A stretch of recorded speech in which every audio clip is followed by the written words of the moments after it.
Hoje eu defendo uma pauta muito constrangedora em alguns momentos. Eu defendo as pessoas que se organizam para invadir terra. Eu tenho muito orgulho disso. E eu escolhi fazer isso com uma base teológica. Teológica? Eu entrei para a Pastoral da Terra em 1992. E o Frei Rodrigo, que inclusive começou a trabalhar aqui, é dos franciscanos. Uhum. E é isso que a gente acredita, né? A gente acha que Jesus veio para que todos tenham vida em abundância. E parte da qualidade de vida é ligado com a terra, você ter onde morar, você ter onde plantar. E como que é a história da terra do Brasil? Quem está ouvindo a gente e já não gosta de nós, já falou, já virou, já está até querendo desligar. É para esperar um pouco. Não, porque, cara, tem que entender isso, né? As pessoas têm que entender o porquê disso. Então, né? eu quero explicar. Fica à vontade. Que quem está assim, assistindo é contra invasão, quando eu contar a história do Brasil, eu falo assim, não, essa invasão eu concordo. Porque qual pedaço de terra no Brasil que não foi invadido? Onde no Brasil a origem da terra não tem relação com a invasão? Sabe que a história do Brasil ela começa, não é no Tratado de Tordesilhas entre Portugal e Espanha. Ela começa com uma bula papal, acho que é Alexandre IV. Bula é um documento da Igreja Católica que define os princípios teológicos daquele momento e sociais e apresentam para o mundo. A bula papal, antes do Tratado de Tordesilhas, diz o seguinte, ó, o Papa falou, eu sou representante de Deus, a terra é nossa, porque ele que fez, e eu vou dar metade para o rei de Portugal e outra metade para o rei da Espanha. Então a origem da propriedade da terra começou com um cara falando, eu sou católico, mas foi um ser humano que falou, eu sou representante, vou dividir o planeta. O rei de Portugal falou, não, então é nós, aquilo lá é nosso. Ele mandou os amigos dele branco, violento e corrupto para o Brasil. Vieram para cá, dividiram em 15 pedaços. Tem historiadores que falam 14 capitanias, tem uns que falam 15. Mas vem cá, deu uma fazenda para cada um, falou, oh, irmão, você é rico, branco e violento? Você quer pegar um pedação de terra lá no Brasil? Então você vai lá, você vai invadir, você vai matar os índios, você vai destruir o meio ambiente, vai escravizar os negros. Esse sistema de invasão, destruição do meio ambiente e expoliação das nossas riquezas durou até 1822, que foi o ano da independência do Brasil. Até ontem praticamente. Ontem. Aí você fala assim, depois melhorou? De 1822 a 1850, o sistema de sesmaria, que tinha algumas qualidades, tinha algumas vantagens, porque o sujeito que vinha para cá com sesmaria era capitão hereditário e podia repassar sesmarias para outros homens brancos e violentos. O que eram os Seis Marias? Eu não lembro disso aí.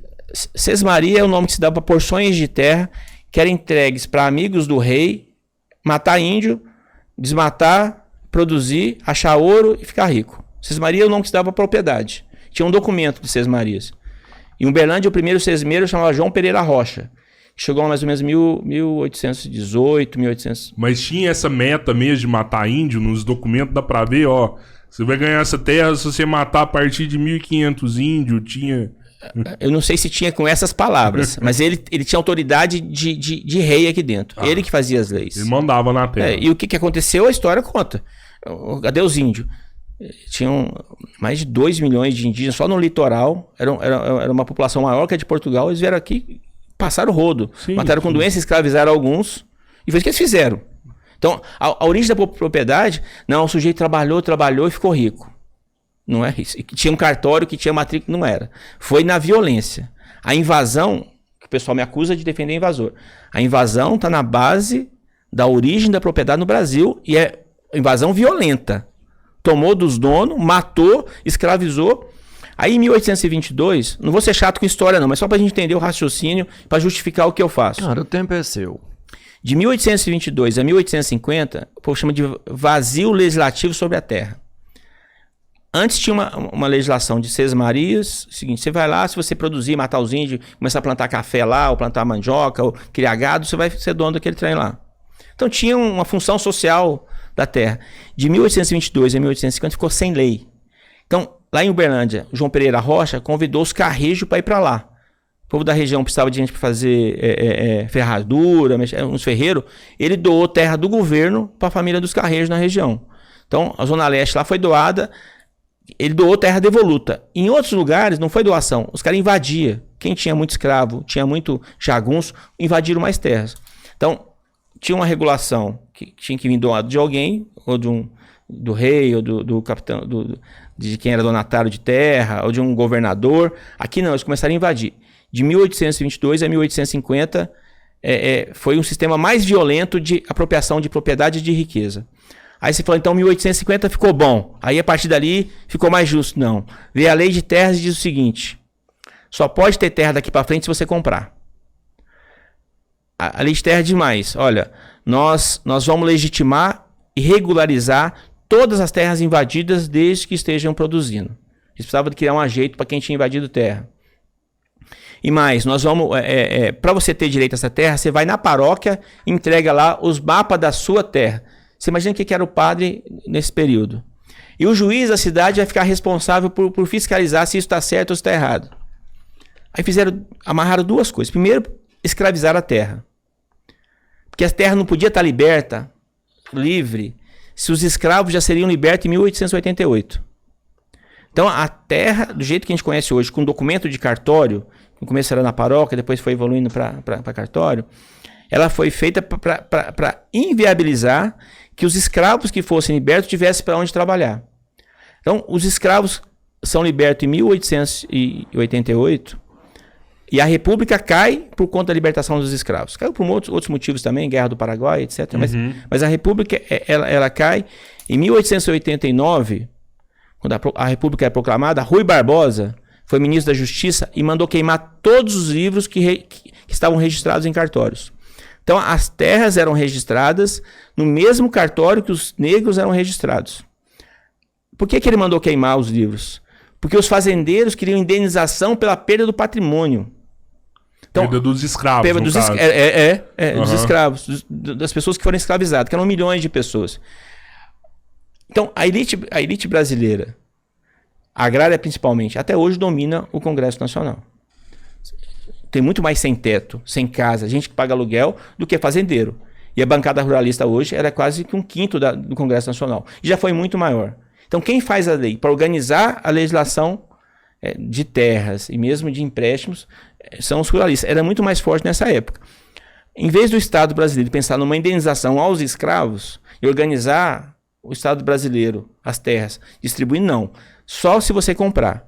Para piorar a vida dos negros, proibiram alfabetizar os negros, proibiram a capoeira e empurraram ele para os guetos, para as favelas.